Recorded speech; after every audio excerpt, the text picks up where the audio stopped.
there's only one way you succeed long term. Anybody can get lucky, do something for a period of time, but real success in any measure whatsoever comes when you do more for others than anybody else. There's no other way to do it. You find a way to add more what? Value. And if we find the way to add more value, we can be superior in the marketplace, but we can also be superior in our own lives. We can enjoy our lives at a different level. We can have a different set of pride that isn't fake, it's not ego. Ego is when you try to make it better than it is, and you know the truth is it's not. But when you really are in a position, when you're in a position where you own what you're about, and you know what you're here to deliver, and you deliver it on a significant scale, then you have an opportunity to really experience not only success, but fulfillment. And this conference has gotten bigger and bigger, not only in its size, but also in its impact. And so I'm really privileged to be back with you here.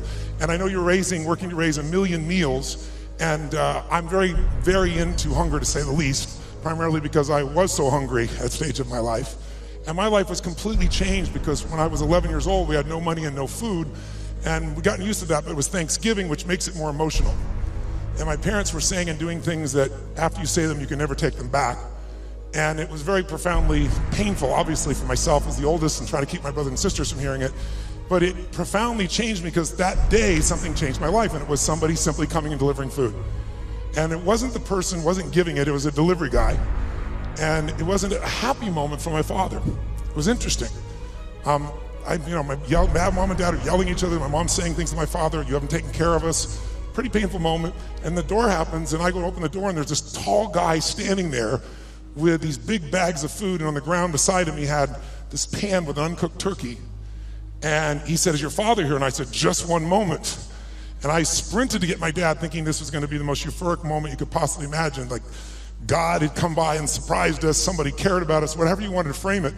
And my father came to the front door begrudgingly. When he saw the man, he got very angry. And he said, we don't take charity. And he went to slam the door. And the man was a very tall guy, and he put his arm or shoulder against it. It kind of bounced off of him. And he said, sir, this is not charity. Everybody has tough times.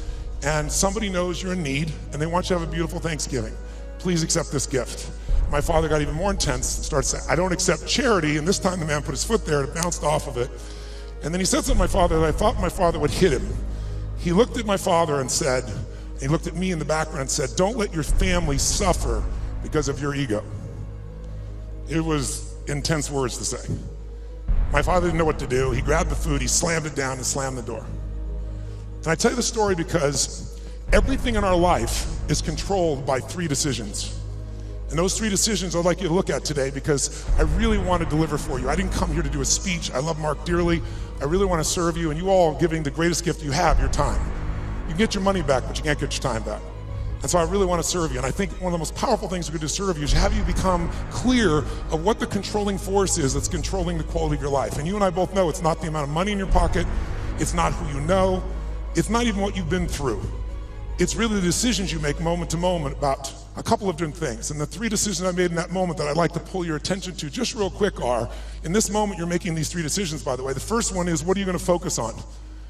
In that day, my father focused clearly on the fact that he had not taken care of his family. And whatever you focus on, you're gonna feel.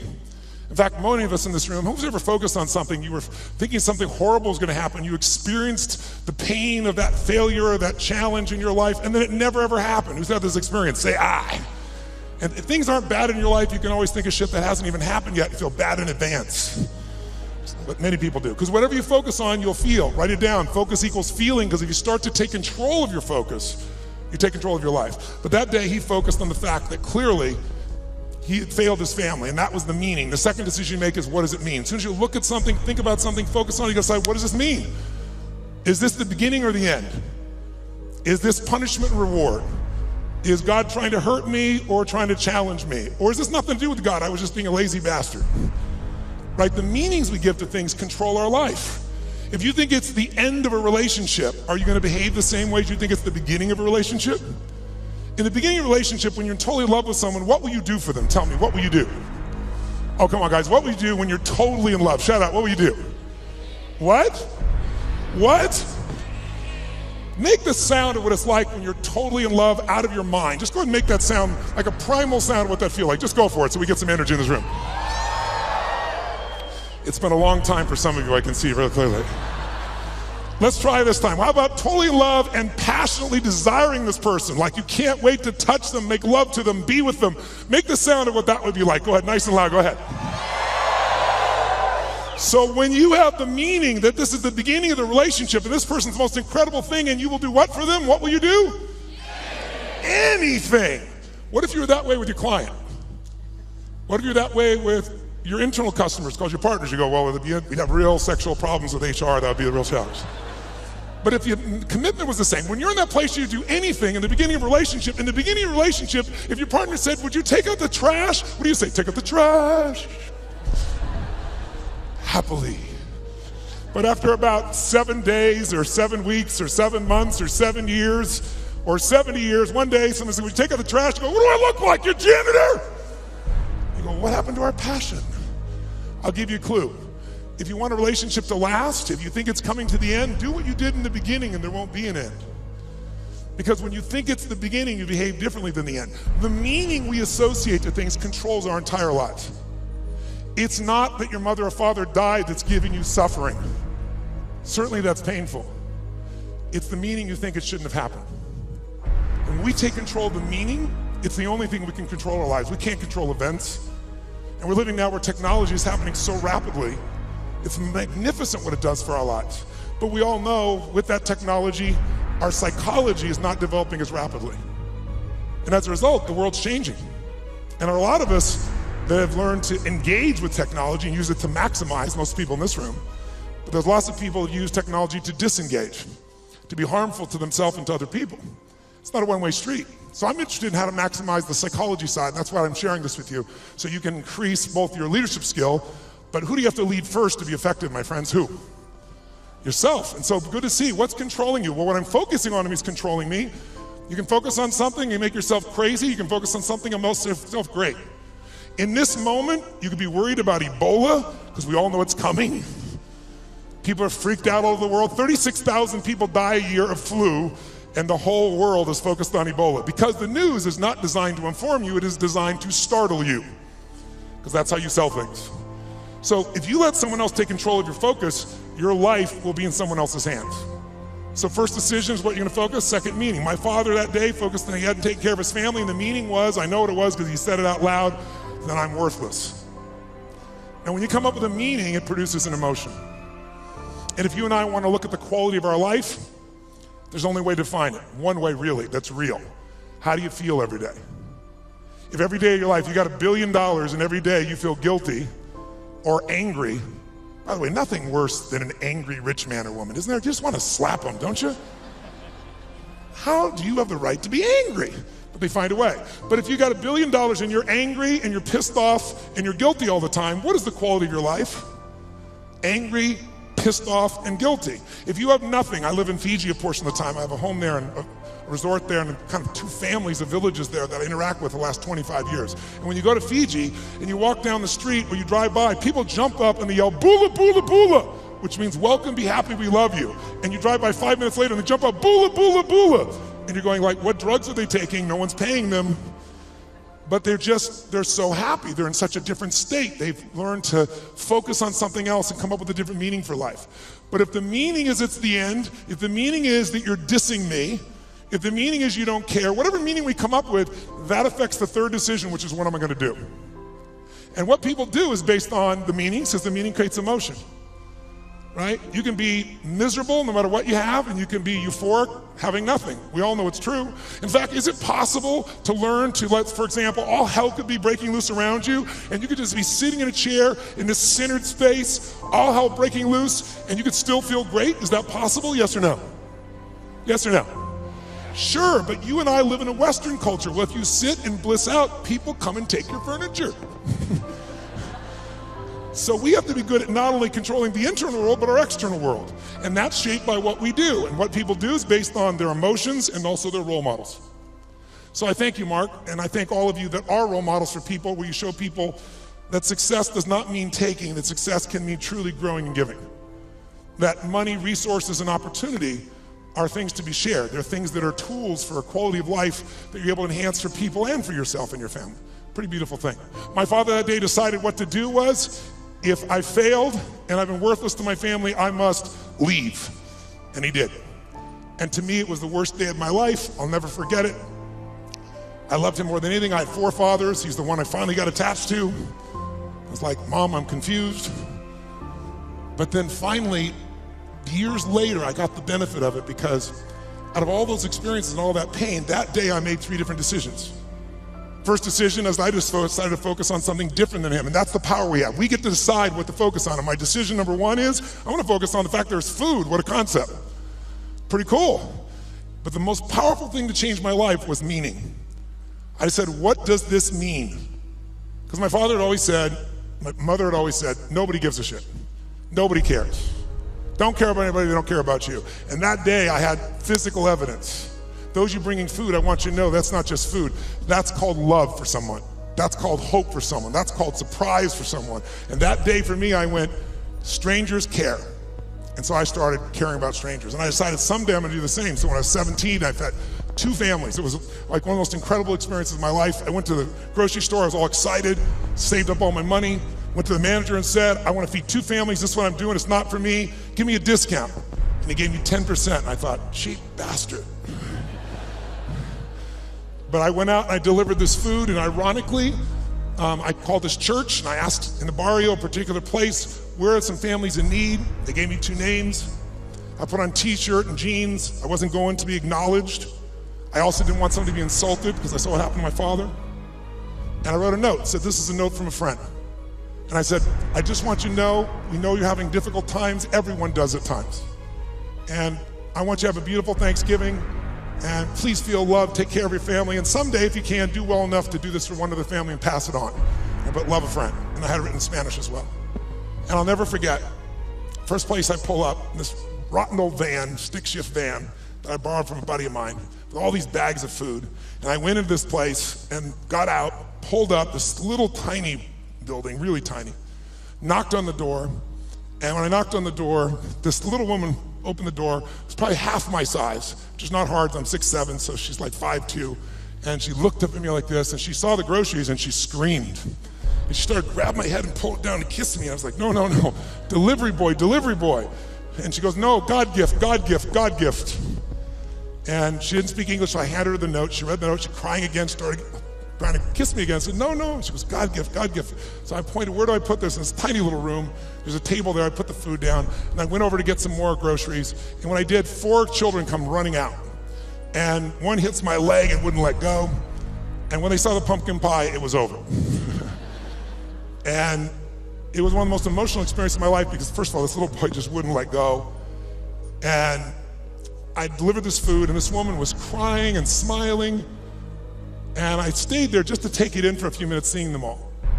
It was like going back in time. And then as I went to go leave, I couldn't speak Spanish, and she was like trying to say something in Spanish. I didn't know what to say, and it was Thanksgiving, so I said, Feliz Navidad. It's like, I heard the song, okay? And she laughed and laughed. She's crying and laughing. One of the more beautiful experiences of life, isn't it? When you can have both those experiences in your body simultaneously. And I remember I got in the van, and all the 4 kids were sitting on the bench here, and she's standing there waving, and I pulled and go in reverse, and I looked in the mirror, and as I looked in the mirror, I saw these kids there, and I saw Mom crying and smiling still, and then I lost it. I started crying uncontrollably. And I'm like trying to put the thing in gear, through tears come through my eyes, and I thought to myself, what? I mean, this is a beautiful thing, why am I crying? And then I realized what a gift that day was. I realized that my worst day of my life was my best day. And my goal for you, if you don't already have it, my guess is you've already done it, knowing where you are in your world today, but maybe your second worst day, it's time to make a best day. Because out of every tragedy, out of every pain, it only gets healed when we find a deeper meaning, when we find there's a higher purpose in it. And I realized I wouldn't have been there that day. I wouldn't have that hunger to help somebody else if I hadn't had the hunger in my own soul at one point missing. So it's very personal to me. And I want to thank all of you that made the contributions. And I told Mark, and I've announced that I'm going to match the 1 million meals if you hit it.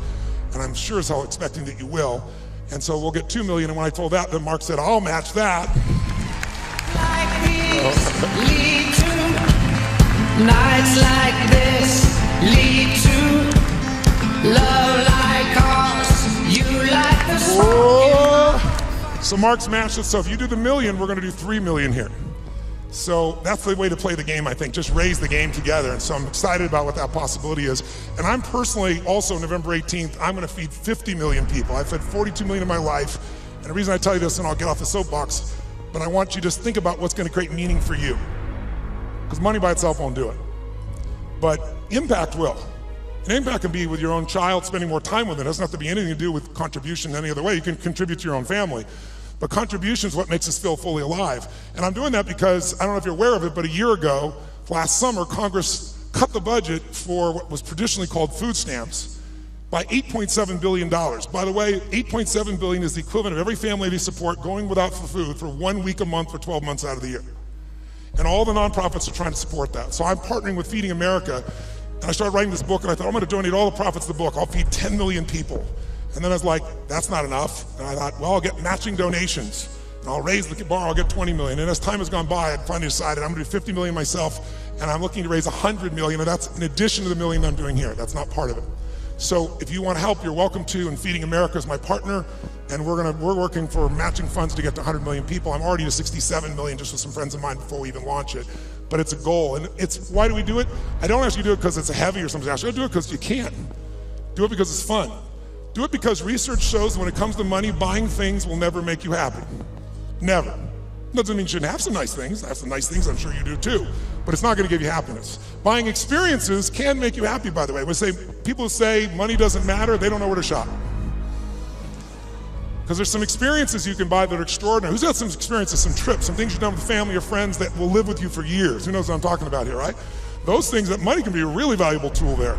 If you can find enough add value and have money and do those experiences, how cool. I'll tell you what else money research shows will do. People always say money doesn't matter once you get to a certain level. No, it matters that you can spend $5 a month and have more emotional juice, and it can be measured all the way down into your saliva by hormonal changes. You want to use money, not let money use you. And so another thing that'll do it is getting rid of drudgeries. Who here loves to pay for shit you don't want to do? Right? Cleaning the toilet, who likes to have someone else be able to do that if at all possible, right? Because once you do that, those drudgeries are gone. What do you get to do? You have time, and with time, you can spend more time with your passions, the things that matter for you that you can do in the world, that share in the world. And the third thing that gives people the most enjoyment out of money, just so you know, is actually giving it away. And nobody believes that until you do it. Now, if you don't give a dime out of a dollar, you're not gonna give 100 million out of a billion ever. Don't kid yourself. It's the place to start wherever we are. And if you do, I think you can find there's enormous enjoyment in that process. And I think you'll also find if there's somebody you love, you do something for, it's even more. So that's why I'm here. And I want to now make sure in the time that you're here, let's kick this in gear and let's talk about 3 things that can truly change the quality of your life. Number 1, first of all, if you make new decisions about the focus on, try this just for a moment. Just for a second, take a deep breath in. Exhale and give it a moan. That was really pathetic. Let's try that again. Deep breath in, then make it a sexual moan and thoroughly enjoy it. Oh, that was much longer and deeper. I like that. That was good. One more time. Use deep breath in and give it a moan. Now, one of the things that I want to talk to you about here tonight, this afternoon, is really simple. And that is, everyone here is in business, and there's a problem that all businesses have. We're in the most competitive environment we've ever been in. We went from, 500 million people being online to a couple billion people being online. And in the next 4 years, they're saying we're gonna have 3 billion more online. That means this entire world is a bigger market. If you're the person that adds more value, it also means you're gonna have more competitors than you've ever seen in your life. How many think the economic world that we're in today is gonna stay the way it is? Raise your hand. Okay, one man on drugs, there's always one. Okay. How many think that the economic environment's gonna go through seasons? We're gonna have some more ups and downs as we adjust to what's happening in the world here. Say aye. Well then if we know that, our goal, you and I as leaders, should be to anticipate that. In fact, everyone in this room is a leader of something, whether you're the leader of the company or whether you're a leader of a department or whether you're a parent or hopefully you're a leader, not a follower. If you're a leader, you've got to exercise that skill. And so I want to talk to you about that and one of the most important skills at that. But most people don't exercise that leadership because they're dropping behind in their skill sets. And I'll give you an example of what I mean. How many of you in this room, I want an honest answer, and I'd like you to yell the answer and raise your hand if you would, please. How many of you in this room have ever experienced the absolute total humiliation of playing a video game against a child? Scream aye if you've done this experience. Oh, come on, let me hear you. What happens when you play the child? Who always wins? Come on, who wins? Always. Why? Is it because they're faster? Is it they're smarter, they're younger, their neurons are functioning at a quicker tempo? Here's how it usually works. You're a mother or father, you're an uncle or an aunt, you're a grandfather or grandmother, you're a friend of the family, you're looking for a gift. We live in a tech world, in a world where today children play with an iPad and learn how to use it before they know how to tie their shoes. How different is that world? I was with Mark yesterday with his daughter for her six-year-old birthday, and we're talking about things, and she's got these Legos, and a friend of ours says, oh, my 6-year-old goes on the iPad, searches on YouTube for videos on how to build cool stuff using Legos, and starts to study how to build all these structures. That's the world we're in, that our kids are in at 6 years old. And imagine what else they're searching for and finding at 6 years old. It's a wild, wild world. So here we are with this technology, and most of us are not seeing what it's doing for us. So you sit down with this child who's high tech, you're not. Even the techies in this room aren't usually as gamers. I know there are plenty of gamers in the room, but there's plenty of not. And then what does the child do? The child says, oh, come on. You go, look, I'm not good at this. This is for you. Come on, uncle. Come on, auntie. Come on, mom. Come on, dad. It's my birthday. It's Christmas. They use the guilt approach, don't they? And what do you find? You finally break down. Okay. Now you should know you're being set up when they go, you go first. Right? And they go, look, it's really simple. You just shoot. You just shoot these guys and it all drops down. And you think, okay, I'm gonna show this little bastard I can do a thing or two here, right? Take out the gun, you shoot, and you're dead in 2.3 seconds. Who's experienced this? Say I. Now what happens to the child? And about 45 minutes later, you get your second turn. Am I right? And then you're really pissed. You're dedicated, you're devoted, you're focused. You're gonna take this thing out. You last 4 seconds and you're dead. Out of the side of the head. The kid, 45 minutes again. Who's had this experience? Say I. Why does the child always win? Is it because they're faster? Is it because they're smarter? Is it because they're stronger? No, it's because they played this game before. As a result, they have the secret to success.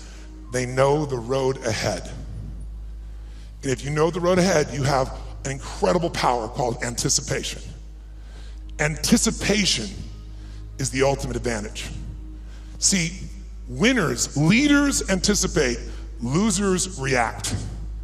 The reason you get beat is you don't know where things are happening, so you're reacting. Reaction is always stressful. And yet so much of our life is predictable if we just were to study it, not be caught up in our day-to-day. It's predictable the challenges you're gonna have in your relationships, or with your kids, or with your body, or with your job, or with your economics, or with your mother-in-law or father-in-law. These are predictable. And if you were to anticipate these things and put a strategy in place, you could take it all out and have the quality of life that you deserve. In business, it's everything. Those that anticipate, those that lead, and then there's those that follow. The followers are the reactionaries. So the more we can anticipate, and you can't anticipate and lead unless you first learn how to lead yourself at a different level. And so I love to have you just see that if you and I can start to take control of our focus, and we can start to control the meaning of our lives and make something really that meaning that empowers us, because look, what's wrong is always available, isn't it? There's always an Ebola, a bird flu, there's always something that's gonna kill the entire human race tomorrow on TV. And then there's your life. What's wrong is always available, and so is what's right. And you have to take control of that focus, because otherwise you become the follower and you get to live your life. Even though you're a smart person, we're all smart, but it's easy to get led astray by everybody else's focus, isn't it? And then all of a sudden let them create the meaning for us. And then all of a sudden we're settling for a life far less than what we desire or deserve. So my approach is really simple. My approach is to say, let's you and I, just for a few little time we have here, and by the way, this to me is a little time, a couple hours, 2.5 hours, I guess, at this stage. Because kind of the minimum length of seminar I do is 50 hours, 50. And you go, are you kidding me? I don't like to hear myself talk. I like to see people do things so often they build muscle, not just thoughts. And so one thing I'm gonna ask you to do in a few minutes is we're gonna go from this passive mode that you're in right now into full engagement. Because if you get fully engaged, it's amazing what you can accomplish and do. When you're partially engaged, you get a little bit of result. When you're disengaged, we all know what you get, nothing. And we live in a society where most of us are so overwhelmed. There's so much information. We're not having any problem with information. We're drowning in information, but we're starving for wisdom. And so we gotta separate it out. And so one way to separate it out is I'd like to talk to you about 3 things that can help you increase your performance and your life. Because what I'm obsessed by and have been for 37 years is what can increase performance for an individual or an organization. But also I'm equally obsessed about what's gonna make somebody fulfilled. Because who's had this horrible experience? Who here has ever achieved your goal and then your brain said, is this all there is? Who's had this experience here? Say I. And that's worse than failing. At least when you fail, your brain can say, I can figure this out and do it again a new way. But when you succeed and you're miserable, you're basically technically screwed. So what I want to make sure that you and I do is we set ourselves up to be able to win. So there's 3 things I'd like to walk you through. 1, I'd like to walk you through how to the competitive edge that's going to get you both the performance you want at the highest level and also the fulfillment you want.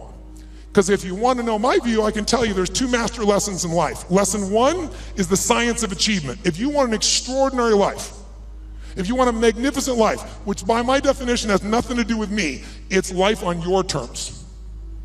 Some of you, what's an extraordinary life? It's having a cool little company. For some of you, it's having a big billion-dollar company. For some of you, it's not a company, it's 3 wonderful children that you totally love and adore and spend time with. For some of you, it's poetry. For some of you, it's making a difference in the environment. It's different for all of us. It's life on your terms.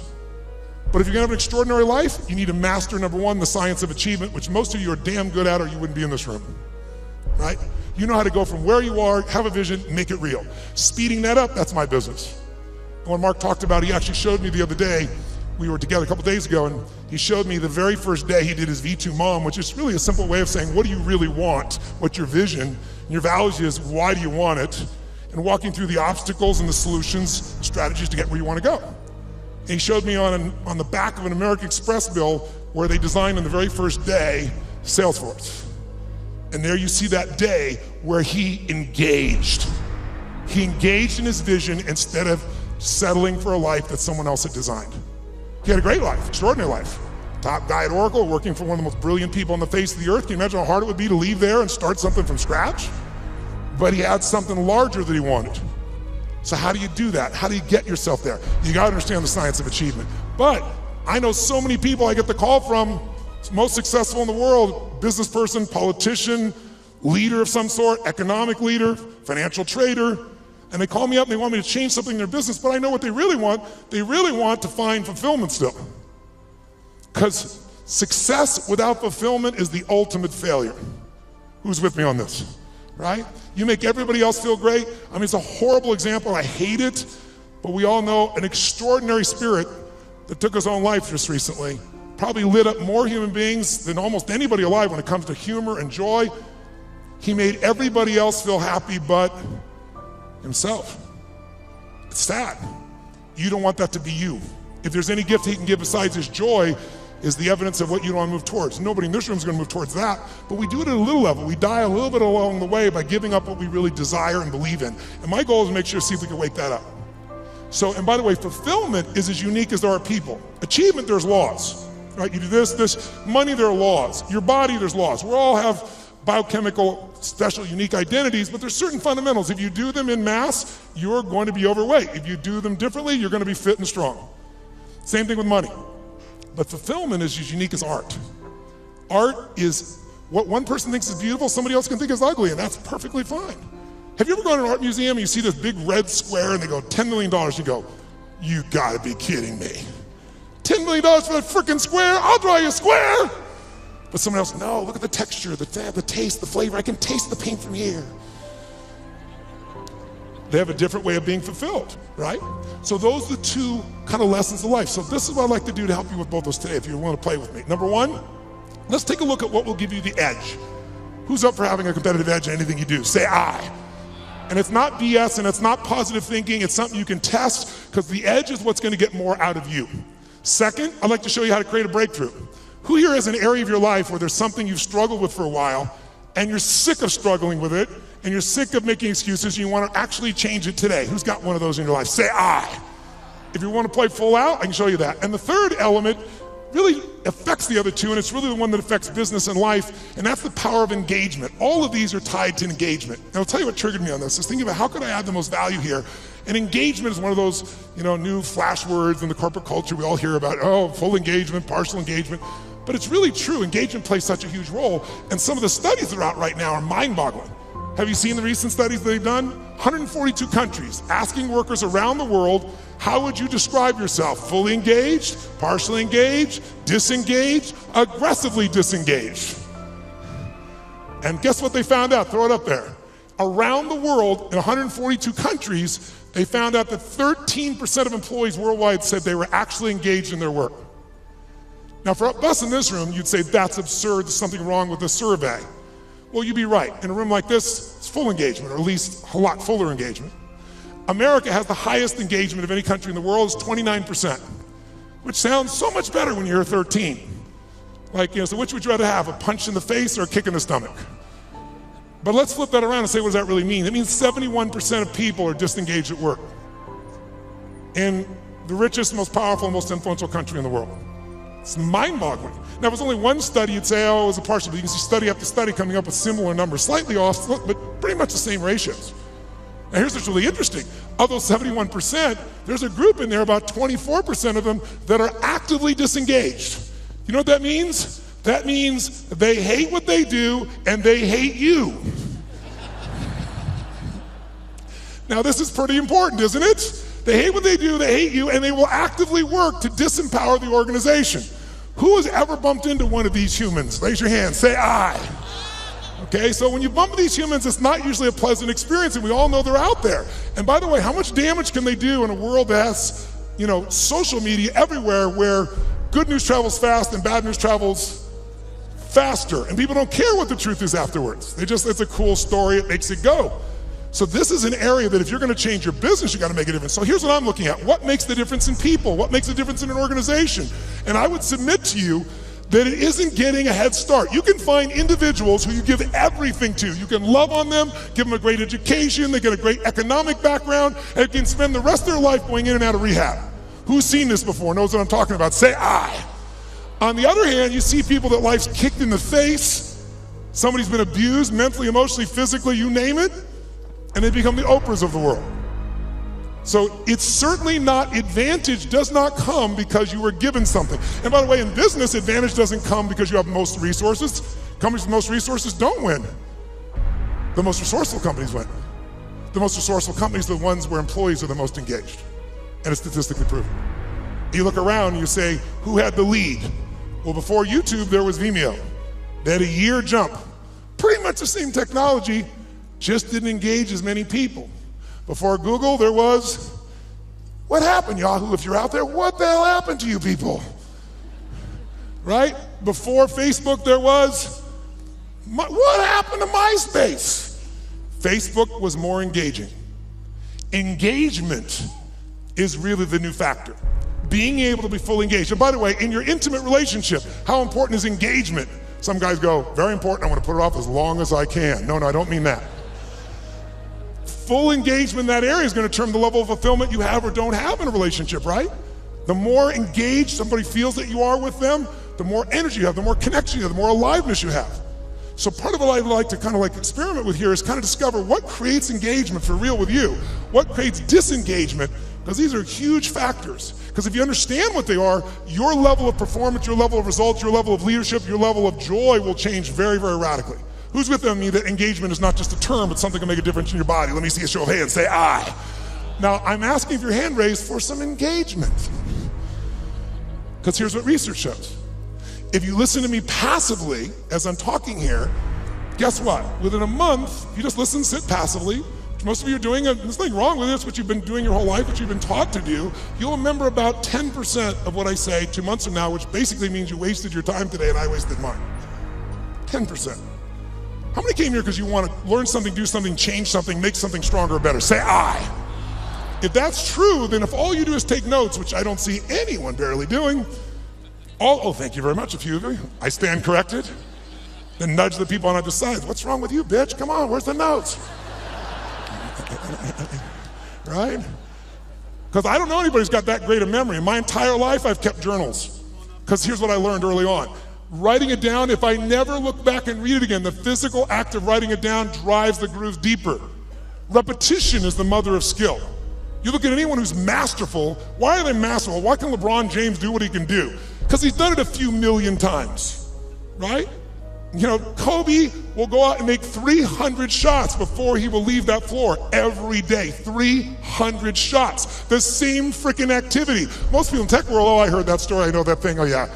If you're not doing it, you don't know shit. You understand. And understanding in $3 will almost get you a Starbucks. If you're gonna master something, you need to get the repetition where you get it in your body and you bring emotion to it, and enough motion, enough repetition, it gets in your body, and now it becomes physical mastery where you don't think about it and you just do it. Mastery is tying your shoes. Most of you can do this, chew on some gum, send a text simultaneously. Not some people leave their tongue out while they're doing it, but you get the idea. If you do something enough, you're confident enough, you're certain enough it's in your body, that's mastery. So I'd like to see if we couldn't get to a different level of mastery in this. And what I'm gonna ask you to do is, by the way, if you listen and take notes, just write those notes down or you type them in, whatever you do, research shows you'll retain about 40 to 50% of what's been said. For the future, I'd highly engage or encourage you to do that. Now might be a good time. And then the third most powerful one is if you physically engage your body. If you ask you a question, yell back the answer, or in a few minutes, I'm gonna ask you to actively engage in a different level, engage with each other, do some crazy things you wouldn't normally do.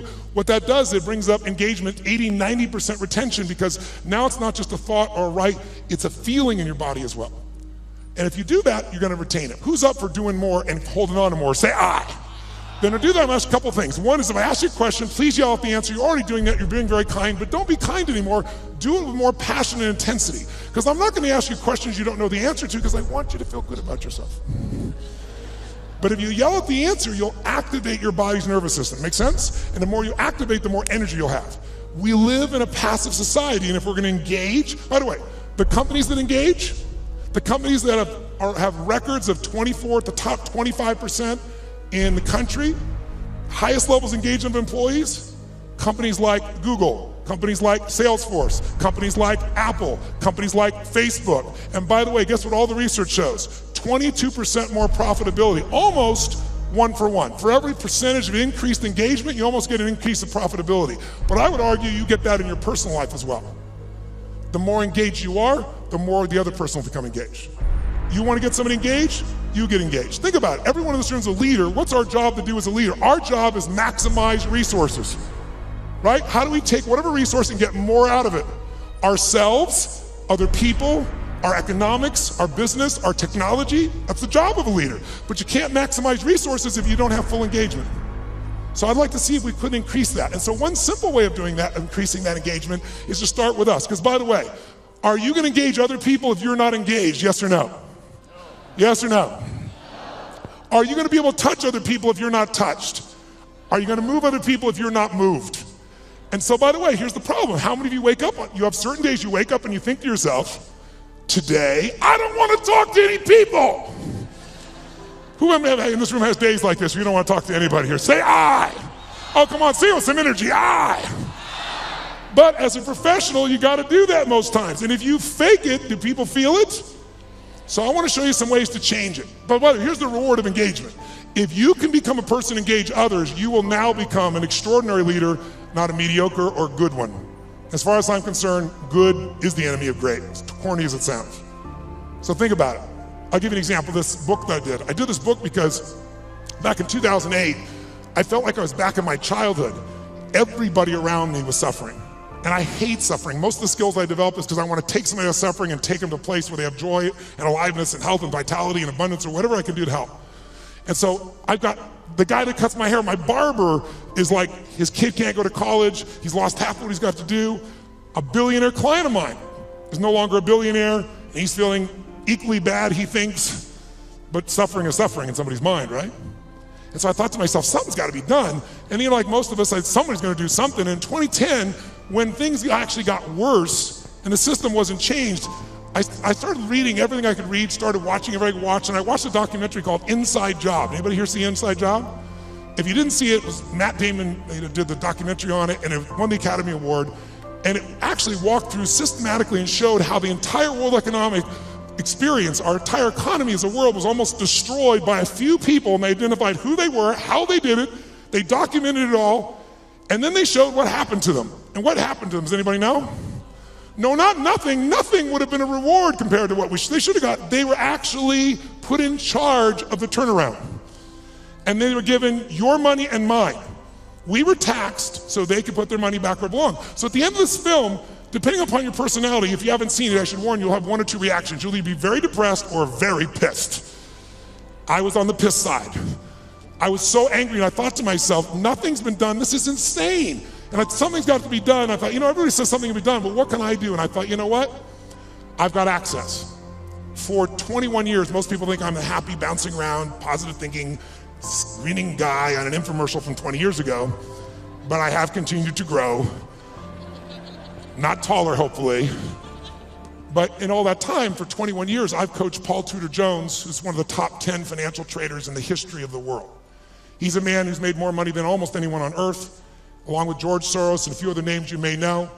But Paul's really unique in that Paul found himself in a position that in 1987, when the stock market crashed, the largest percentage in a day still to this day, he made 20% when the whole world was losing everything.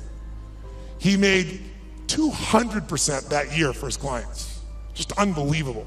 And then it was like the guy that walked on the moon. What do you do if you walk on the moon? You see that, you look at that incredible view of the earth. It's you seeing it's not a photograph. You come back to the earth, you shake the president's hand, you have a ticker tape parade. Now what do? And a lot of those astronauts, if you know the story, actually became depressed because they didn't have what I call a compelling future, something to look forward to. So Paul had a little fall back and I was called in to turn him around. Came in and started studying everybody around him, figured out what it took to do it and built a strategy to put him back in state. He's been successful and made money every year for 21 straight years. Every single year. There's no one in his class that's done that. No one. Pretty amazing. I was with him to give example. We were together in, back if you remember, in the tech bubble of 2000, it blew up. Paul made money. Right by him, side by side, every single day. He's emailing me every single day. I'm talking in some ways, communicating, or I'm going to see him every 3 or 4 months to be there in person to make sure we keep tweaking the system. I'm not there to be a positive thinking coach. He didn't need that crap. I'm a prepare for anything coach. How do we figure out the strategy? I've always been a strategist. I've never believed in positive thinking. I never told people you should go to your gym or go to your garden, better yet, and chant, there's no weeds, there's no weeds, there's no weeds, there's no weeds. I'm like, here's the weed, let's pull it out. That's what I do with him. 21 years. 21 years includes 9/11. And when the whole markets are blowing up, making money. 21 years includes everything we saw in the subprime crisis, making money. It includes when we all went through the dropping gold, those were associated to it not long ago. So I've been there with all those pieces and I got a chance to learn from this guy side by side and I've been able to contribute to him in a significant way. So I got access. So I decided I'm gonna go find a way to interview the 50 most influential, financial, brilliant minds on the face of the earth. Not people you read on the internet, not people on television screaming at you what to buy and telling you to go to some mythical mutual fund that gives you 12% every year and it doesn't exist, but the real guys and the real ladies that do it. But how are you gonna do that? Well, I'm gonna call up to Tony Robbins. I'd kind of like to come interview you. You're worth $27 billion and I'd like your time. You have to engage people. So I'm gonna show you some ways to do that. I'm gonna tell you when you can engage people, there is no limit to the resources you can access. If you want real wealth, wealth is access to resources. It doesn't have to own them all, just access to them all. You can do whatever you want, go wherever you want to go. That's real wealth. And you can do it if you can engage people. And engaging people is finding a way to meet their needs, not yours. If you meet their needs, your needs can be met as well. And it can be done in a way that has integrity and love and vision and creativity, and it can truly be a synergy. Now I'll give you some examples of it just for 2 seconds, then we're gonna do some things that engage this so you get the sense of its value. One of the first people I called on was Carl Icahn. Carl Icahn is a very gentle soul. He's a man who has a hard time expressing his true feelings about things. Who knows who Carl Icahn is? So you got to hit sense here. He's worth $27 billion. He has made more money. In fact, on the cover of Time magazine, they called him the master of the universe because Kiplinger did a little study and found out Warren Buffett is not the most profitable person you could have invested with. Carl Icahn is. In the last 14 years, you would have made 1,600% with Carl Icahn. 75% overall in the S&P with the ups and downs, right? Net, I'm talking about after inflation. If you had invested with him in 1968 in his company, you'd have an average return of 31% for all these decades, doubling your money every 2.6 years. If you're with Warren Buffett, you get a mere 20%. This is an amazing guy. He agrees to the interview. I use every tool I got. I get there, and the first thing he does is he throws out my camera crew. Nope, I don't want this camera crew. I don't want this, I don't want the lights, I don't want this. Like, well, dude, you agreed. I don't care, I changed my mind. Get him the hell out of here. I'm master of the frickin' universe, don't you understand? So I said, okay, no problem, let's do the audio. My audio team goes, no audio. I said, what am I supposed to do? He goes, you got a pen? Come on, you got 10 minutes. 10 minutes? All my interviews are supposed to be 45 minutes. The average one went 3 hours. How? Engagement. I figured out how to engage these people, and I found something inside of them that really wanted to give. Not to me, they got what the mission was to other people. And I got them telling me things nobody tells them. Jack Bogle, been in the business 63 years, showed up for 45 minutes, 4 hours later left his office. And afterwards he wrote a quote for it and he said it was the most probing, most intense interview you had in 63 years. Provocative and probing is what he said. Now that says to me a pretty cool thing. That means I engaged him better than anyone in 63 years and got those answers, according to him, not according to me. Pretty cool. I went to a guy named Ray Dalio. How many of you know who Ray Dalio is in this room? Look how few people know Ray Dalio. Ray Dalio has been called the Da Vinci of investing. He's been called the Steve Jobs of investing, but most of you never hear of him because you couldn't access him in a million years. But if you're president of the United States, if you're head of the Fed, if you run China, you know who he is, and I'll tell you why. To work with Ray, first of all, for the last 23 years, he's made 21% per year compounded before fees. Through all those environments, unbelievable. But here's all it takes to work with Ray. You need a $5 billion net worth, and $100 million is the initial investment, and that was 10 years ago, and now he won't take your money no matter how rich you are. You're talking to him and he gets a phone call. It's the Prime Minister of China who wants some coaching. A large hedge fund might be $15 billion. Ray's $160 billion. I got hold of Ray. Part of what happened with Ray was he'd been a fan of mine, it turned out, for about 20 years. But what I did, I spent 15 hours to be ready to engage him. 15 hours of total immersion so I could pitch and catch with him. So I didn't just talk, I could do it back. He wouldn't just throw the ball, I could throw it back to him. And guess what? At the end, he has built something over the years called his all-weather fund, which is designed to make money no matter what market you're in. You don't have to know the markets. He said, what if I die? Someday I will. How will my kids have money? How will my philanthropic areas have money? Here's what I'm gonna do. I'm gonna figure out why a balanced portfolio doesn't work in 2008 or 2000. And everything we've been taught about finance is wrong. And the Da Vinci of investing figured it out and has done it for himself for a decade and a half, and he tested it back to 1925, and it just makes money in any environment. So now his clients get to do it. Not the 1%, not the 0.0, the 0.001%. So I'm sitting down with Ray and I get him to explain how it works, and at the end, we're engaged 3 hours into it, and he tells me how this works, and I said, this is beautiful, but I'm doing this, so I'm not doing this for money, I'm giving all the money away. I want people to have answers, and you just got done saying the average person going to the wealth manager will never work. They can't possibly do it. They might be sincere, they might even put their money in the same place they put you, but how many gold medals have they won, he said. Those are the only people that win. There's only a few. It's a giant poker game with a few winners. So you just said they're not gonna win with anybody else. So I said, this is worthless without knowing the exact recipe. How much in this, how much in that, how much in this, percentage, whether I got $1,000 or 20 million, 200 million. He goes, Tony, that's my secret sauce. That's what $5 billion and 100 million used to get you. I said, yeah, but you won't take anybody's money now. He said, yeah, and I said, you're giving away half your fortune with 14 billion. You're a giver. Help a guy out, give me the secret sauce. And he goes, it's really complex, I can't really just share it that way. I said, I know it's complex, but I'm a pretty smart guy and I'm good at simplifying. I believe complexity is the enemy of execution. That's what it is. You gotta make it so simple, people do it. Complexity is the enemy of execution. So I'll get it simple, you get it to me, I'll make it simple. He goes, well, it uses leverage. I said, give me one that doesn't leverage, that anybody could do. They could do it with ETFs.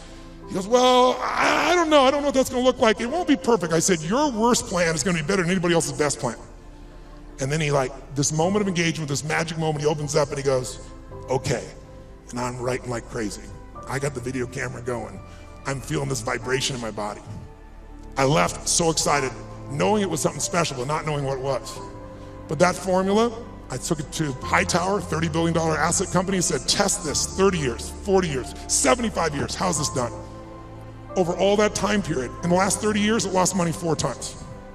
Made money every other time, and the 4 times, one of the losses was 0.003. So it really practically lost money 3 times. You know what the average loss was?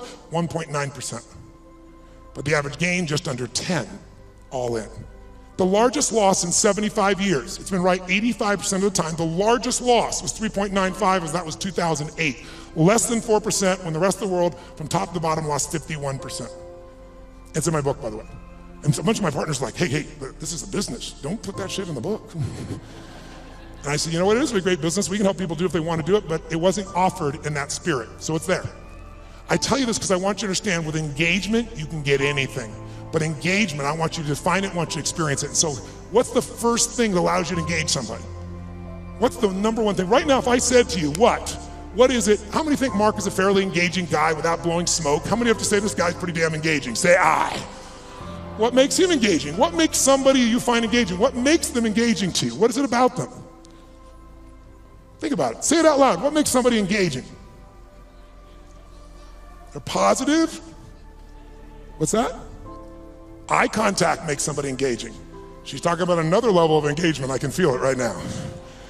What else creates somebody engaging? Come on. Smile. What else makes them engaging? Energy. Passion. Talking the truth instead of what you want to hear. Who loves someone who will tell you the damn truth? In the world, the world, not even reality television is freaking real anymore, right? Raw and real may not sound good, but it sure feels good because you know it's there. Sincerity, when you feel like somebody, how about caring? When you feel like somebody truly cares about you, does that make you engage more? Right? What makes something disengaging to you? What makes you disengage with someone? Lying, when you can't trust them? Arrogance, when they try to control you? What disengages you? When they come up to hit on you and they're not even committed, you're like the 12th person and you can feel it. When they're insincere, disengages you. What's that? When the communication or the relationship is one-sided, totally disengages you, doesn't it? Inauthenticity. Whereas authentic does engage you, doesn't it? Right? Oh, what's that? Yes, when they're on their phone talking to you while they're also doing something else. How many love this experience? And yet we've made it culturally okay, depending upon what generation you're in. Depends on how your mindset is and where you live in the world, I guess, to some extent. But all the things you said are true. When you feel that someone cares about you, is interested in you, is sincere with you, shares the same interests, is trying to accomplish something, if there's that caring, sincerity, mission, passion, is passion something engages you, yes or no? And then disengagement's the opposite, but all of them start with one thing that I want to do right now so we can shift this gear, because you've been sitting way too long and so quietly, you've been so nice, but this passive learning has got to end now. I just did it so it wouldn't feel jolting when we began. Now we can step into the real game. And here's how I want to do that. First of all, energy. Energy is the base. How many agree energy is engaging? Say I. If you want to change something in your life and you are what I call energy poor, low energy, are you going to follow through, yes or no? You love your husband or wife, but you're exhausted. Love you, okay. There is no passion. There is no intimacy without energy, am I right? You're not going to go to build a business without energy. You see this crazy man, he's filled with energy, day and night and day. It's Richard Branson. How much energy does that man have? He's insane in his energy. Anybody I've ever met who really has this compelling ability to engage with people, it's energy, but are they born with it? Some maybe, most not. Because I've interviewed them, I've seen them, and I also see some of them like Richard. Richard is a ball of fire of energy, and then he's not. He's actually a very internal guy in many ways. He's external when he wants to go do something. He's crazy and willing to risk his life, not in business. In business, he goes, okay, I'm gonna take Virgin and make Virgin Airways, so how can I lose? Oh, I'm gonna make a deal with Boeing that if they fail, I get to give them the jets back. That's how he thinks. In his life, let me go in the middle of a balloon in the middle of the sky and hope shit happens. The point is, engaging people have that kind of energy. It doesn't matter who they are, where they are, they have that kind of experience. So what you and I gotta do is we gotta tap that out. So how many of you have had times when you were in the flow, where energy was going through you, like you didn't have to think about it, the right thing was said, the right thing came out of you? Who's been in this place before? Say I. Oh, come on, say I. Who's ever had a time where you did something, after you did it, you thought, I can't believe I said that, I can't believe I did that, that was so stupid. Who's done this before? Say I. Who's done something where after you did it, you went, That was me. I don't know how I did that shit. That was cool shit. Who's ever impressed yourself? Say I. Now you're the same person. How come one situation you're an idiot, the other one you're brilliant? Who's ever forgotten how to spell your own, how to remember, let's say, your own email or your home phone number or how to spell a difficult word like the. Let me see your hands here.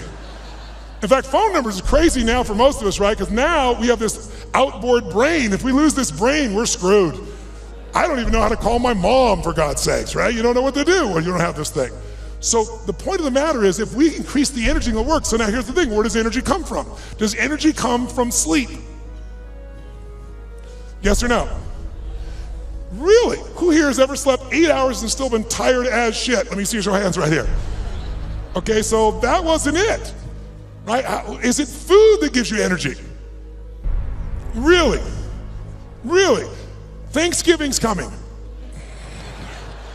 I know what you're gonna do, right? You're gonna get to Thanksgiving, it's about giving thanks. You're gonna take care of this nurtured body of yours. You're gonna say, no, give me the vegetables, a little this, a little that, right? Now, what do people do at Thanksgiving? What do they do? Eat everything within reach. And when you're totally stuffed and you can't have another bite, and you say, I'll never what? I'll never eat again. And somebody goes, pumpkin pie, and you go, okay. Come on, who knows what I'm talking about here? And by the way, what happens after? You feel like going for a run? What do you want to do at the end of that meal? Tell me what. Who here has ever fasted for 5, 6, 7 days or more, gone on a fast? Does your energy increase or decrease as you no longer eat? Which one? Increases massively. So if it's not food and it's not sleep, don't get me wrong, those are useful, then what is it? The answer is, it's psychology. It's a mindset. It's a decision inside yourself where you say, I will no longer tolerate low energy in my life, because low energy equals shit relationship. That's a technical term. Low energy means low, lousy business. Low, poor energy means I no longer have the impact on my children. Someone else with greater energy is going to. And if we can find a way to increase our energy, and here's the good news about it, it's psychology and it's movement. The way you move will create it. So I'd like to start out right now with no more passiveness, and let's get active. Who's willing to do this? Say I. Stand up, you've been sitting way too long. Stand up, shake your body out. Shake it out, come on, we've been sitting way too long. Shake it out, shake it out, shake it out. And then before we do anything else, just to get you going a little bit, stretch up a little bit here. Go over to one side and give it a nice deep moan like a little kid. Go, moan. Oh, come on, louder, moan the other side. Back, high-pitched moan. Forward, deep moan. Shake your body out a little bit. Now, here's what I like to do. Just get started. Let's set a new standard. And the way to do that with people like yourself who are completely non-competitive is simple.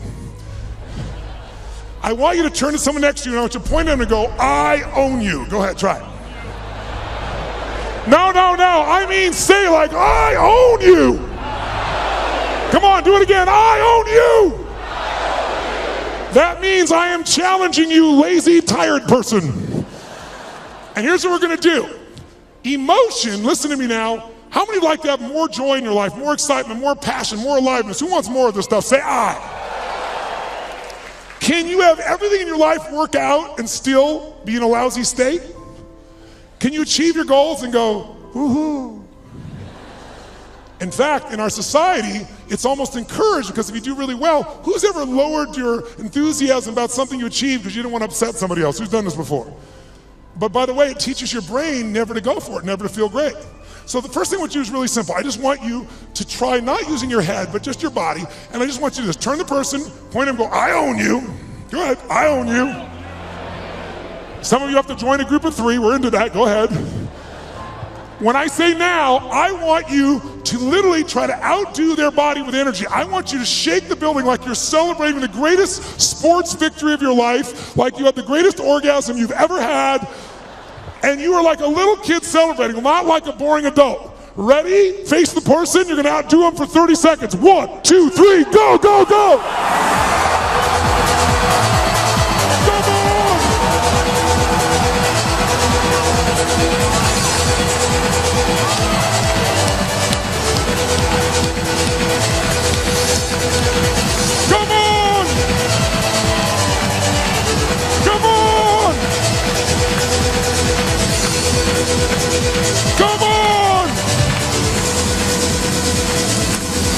Oh, yes! Now, high five your partner and say, you rock, baby. Now, does that feel better, yes or no? I got a question for you. When you feel better, do you treat other people better or worse? When you feel better, you perform at a higher level or a lower level? When you feel better, you're a better lover or a lesser lover? Good. Now here's what I want you to understand. If you and I can train ourselves to make our nervous system play at a higher level, and that becomes our standard, then all of a sudden it'll feel effortless. But in the beginning, it's like lifting a weight. It feels stupid. It feels like, what is this weird crap? But I'm not into that. I'm not into positive thinking. I'm into results. Who's with me on that? Say I. And every great athlete knows how to put themselves in state. Every great musician knows how to put themselves in a state. We need to be able to do it. And if you try to do it with your mind, you'll succeed sometimes and you'll fail others. Because your brain is always circulating, can always rationalize something, right? But the body, used effectively, can change it all. So I'd like you to try something real quick. If you're a leader in this room, how many consider yourself a leader in what you do for a living? Let me see your hands. I figured almost everybody. So if you're a leader, that doesn't mean other people follow you, by the way. It just means you live life on your terms. You don't settle for less than you can do or be or share or give. So if that's your mindset, then you gotta say, okay, if I'm really gonna be a leader in my life, then I need to own my energy, my certainty. I can't just wait till I feel good to do things. I gotta be able to get myself to feel good. And not phony and not fake. So I'd like to show you as a leader, your skill as a leader, your number one skill that makes you a leader is your ability to influence. Is it true? And who do you have to influence first? That's right, if you can't influence you, you're gonna influence somebody else. But your ability to influence the thoughts, the feelings, the emotions, the behaviors of other people. If you do that, then you will be able to engage the world and yourself. So how do we do that? Well, to influence other people, hear me now, to influence other people, you have to know what already influences them. If you try to get your kid to clean the room the way it would work for you, I promise you it probably doesn't work that way for them. Everyone's different, but there are some universals, and one thing that influences all of us is our state. If you're in a pissed off state, if you ever had a friend do something nice and you're in a pissed off state and you snap at them and you feel bad later on, it was just the state you're in, who knows what I'm talking about here? Say I. So we need to train ourselves to be in a better state. And the second thing that affects what we do long term, besides our state, that's what affects things moment to moment, is we all have a set of beliefs or expectations, or we might call it a blueprint for how life's supposed to be. When life is in alignment with our blueprint, we're happy. We're not, we're upset.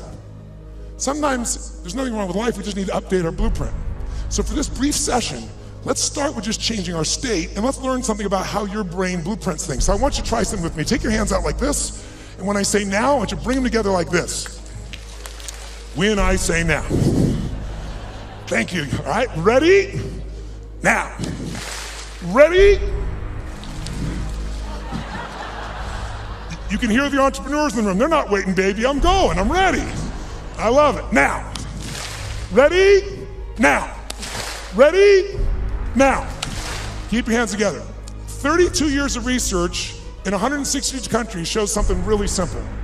As often as you pull your hands apart and bring them back together, if I don't mention it, you will always run the same pattern with the same thumb on top. In fact, notice which one it is. And I like, just try it, see what happens. Do it again. Ready? Go. Ready? Go. Ready? Go. Ready? Change thumbs. Go. What's that look on your face? Why does your face look like that? How many feel like this feels a little weird to change thumbs? Let me see if Joe's hands here. Right? Now, try it again. Do it the normal way. Watch how good you feel. Ready? Go. Ready? Go. Yeah, I'm good at this shit. I can do this. Try it the other way. Ready? Opposite thumb. Doesn't look, your faces look really bizarre right now. Now some of you say, I want to change my business, I want to change my life, but you're really upset about the thumb move. We're really having some problems here. Let's go back to your normal way one more time. Ready? Go. Ready? Go. Keep your hands together. Truly, 32 years of research has found something interesting about the pattern of how you hold your hands when they come together. If your left thumb is on top of your right thumb, then the driving force in your psychology is the desire for sex, and you're an incredible lover.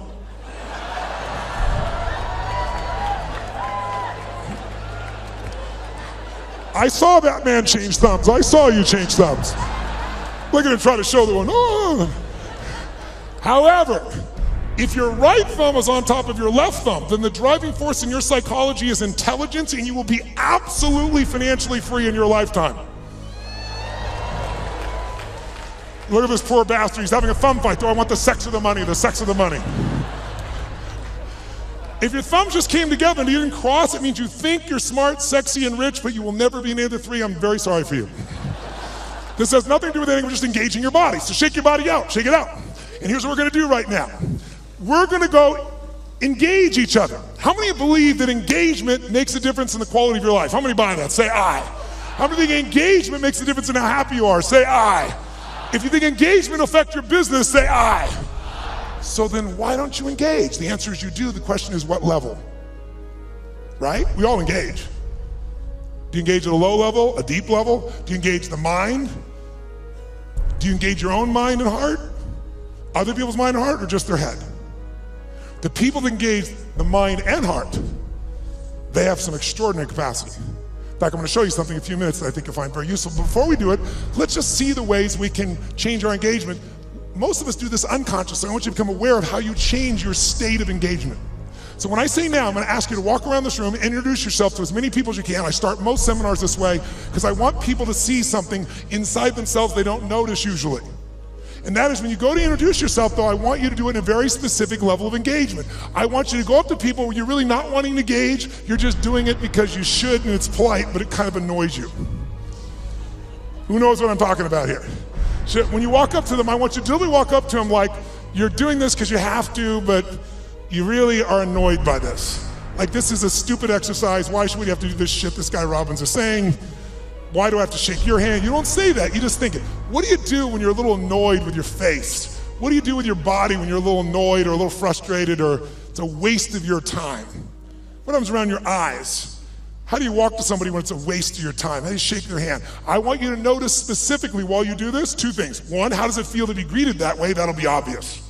But more importantly, what do you have to do to lower your engagement to this level with your body? Because if you become aware of your body, you can change your engagement that fast. I want you to see if I'm annoyed, a little frustrated, and I want you to play like a kid, like you're really doing it. If you're like, you'll go, all right, let's do this stupid exercise. You'll get nothing out of it. Really put yourself like, I have to shake their hand, I don't want, hi.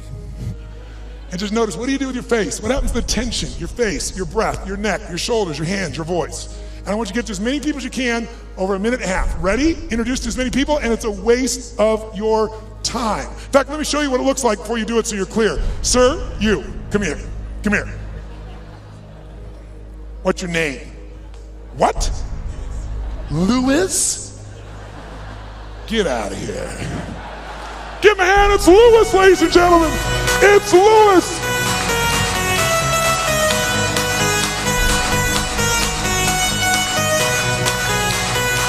Oh, all right, get to as many people as you can now. It's a waste of your time. See what you do with your body, go.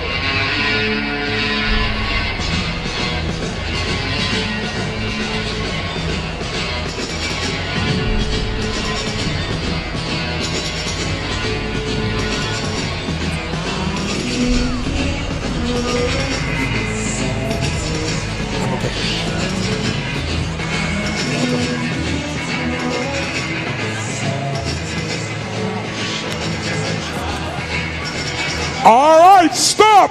Freeze, wherever you are in the room, freeze. Shake your body out of that state. Now, when I said freeze, that wasn't hard for many of you because you didn't go anywhere. Hi, that shit's over. So, question, shake your body out of that state so you have none of that left. All right, question. And we've got in this room, what, 6,000 people, 7,000, 8,000, whatever's in this room. I think it's 6,000 people. I'd like if you would to yell the answer, because we have people from virtually every country in the world here, and see what really happens. I want to see if we got a measure. Raise your hand and shout yes if you made a significant change in your body to go in that state. Say yes. Great. Did you change the muscles in your face? Yes or no? Yes or no? Did you change the way you moved? Yes or no? Did you talk louder or quieter? Which one? Did you talk faster or slower? Which one?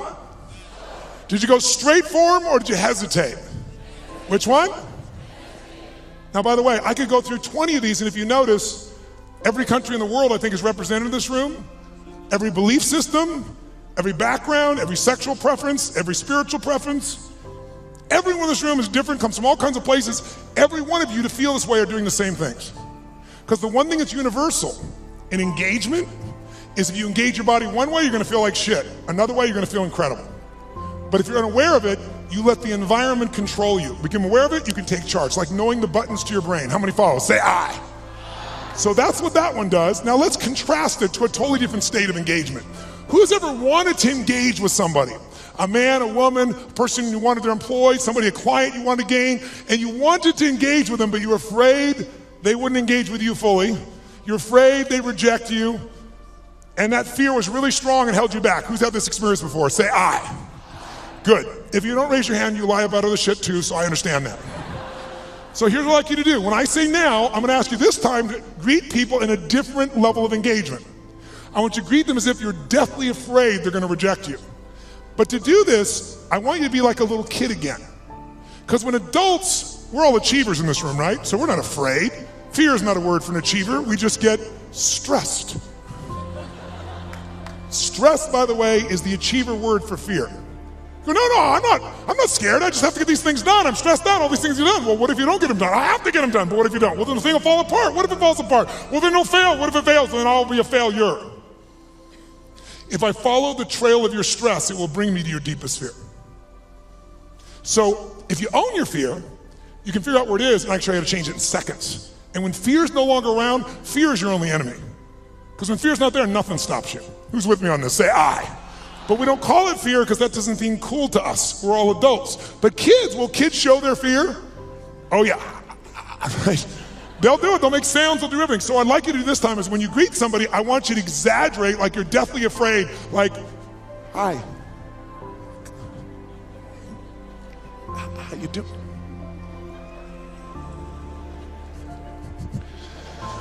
I want you to exaggerate it so you'd see what you're doing on a very subtle level underneath. I'll show you an example. Who's ever watched the Winter Olympics on television and you're in your chair and watching somebody snowboarding or skiing, and as you're watching, feel yourself doing this? Who knows what I'm talking about here? Say I. So I'm gonna ask you to exaggerate so you notice it. So please play full out. It's the only way you're gonna see what you do, and see what do you do differently with your face, your voice, your body when you're really afraid. And it'll show you contrast. Just for 1 minute. As many people as you can, totally exaggerate, you're deathly afraid, go, greet them, greet them, greet them.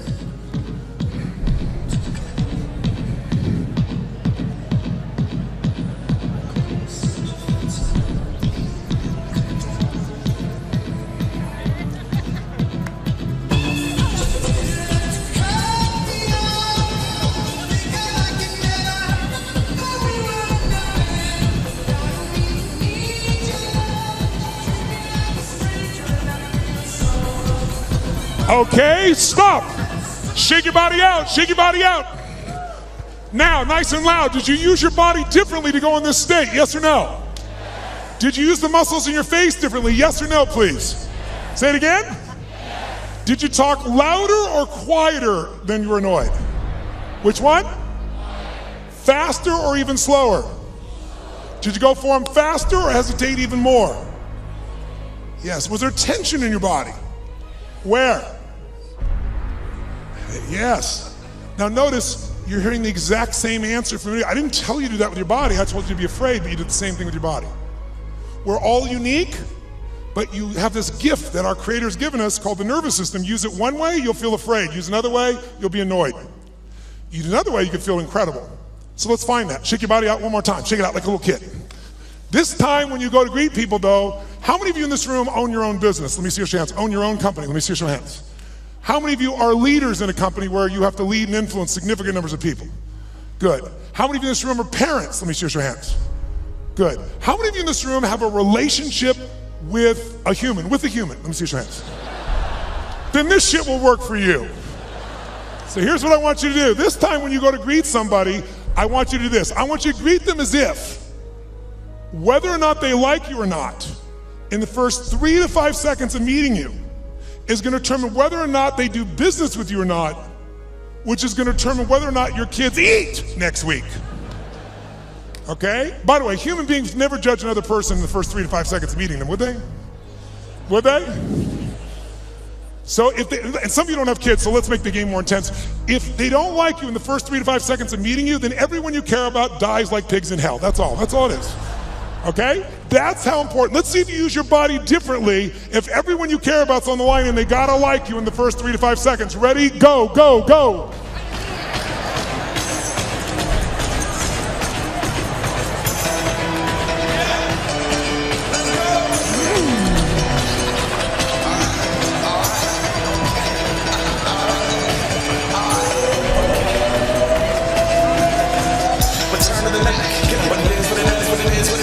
Looking for a better way to get up out of bed instead of getting on the internet and checking a new hit again.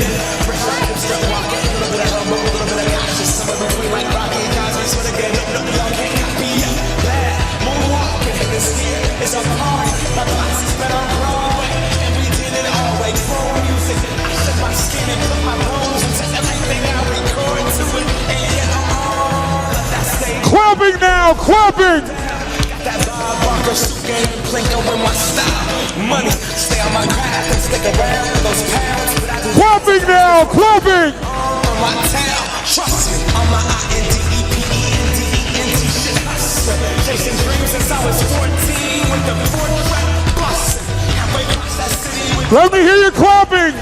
crushing. Labels out here, now they can't tell me nothing. We give that to the people, spread it across the country. Labels out here, now they can't tell me nothing.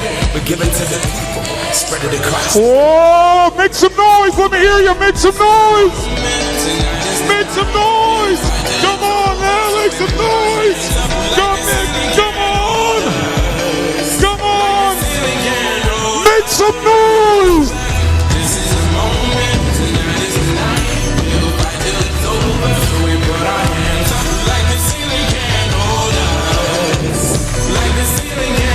Oh, yes! Now, shake your body out. Does that feel better, yes or no? Yes or no? Did you use more of your body or less of your body? More of the muscles in your face or less? More of your voice or less? Did you talk louder or quieter? Faster or slower? Did you hesitate or go straight for them? Did you touch them? Did it feel good? Why? You should have seen who I touched. Why did it feel good? You forgot the lesson already. Because emotion is created by motion. And the more you use of the gifts that you've been given, the more of those gifts you experience. See, this is a gift that most of us don't pay attention to, especially in a world where everything we do is in a box. What do people do? They wake up, have a box breakfast, get in their box car, drive to their box office, type in a box, have a box lunch, drive back home in the box, turn on a box, go to a box and open up and get a cylinder to change their state. Right? It's like, that's crazy, right?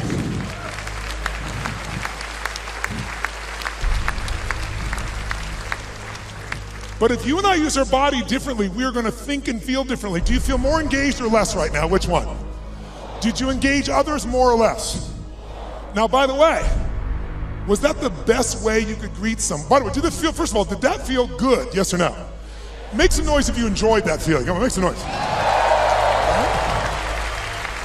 So, question, was that the best greeting you're capable of giving a total stranger? Yes or no? Yes or no? Yes or no? Wow, listen, you hear some yeses and some nos. If you're saying no, that's not the best you could do, should we review the experience here for you? We said if you don't give your best, everyone you care about dies like pigs in hell, and you still didn't give your best. We need to talk. If you said no, I respect you. You know why? Because if you said no, that wasn't my best, you were being truly truthful, because whenever we get to what we think our best is, what do we always find? There's always what? Come on, guys. There's another level. Is it true? So if you said no, I respect you. So I'm going to ask you to take it up one more level.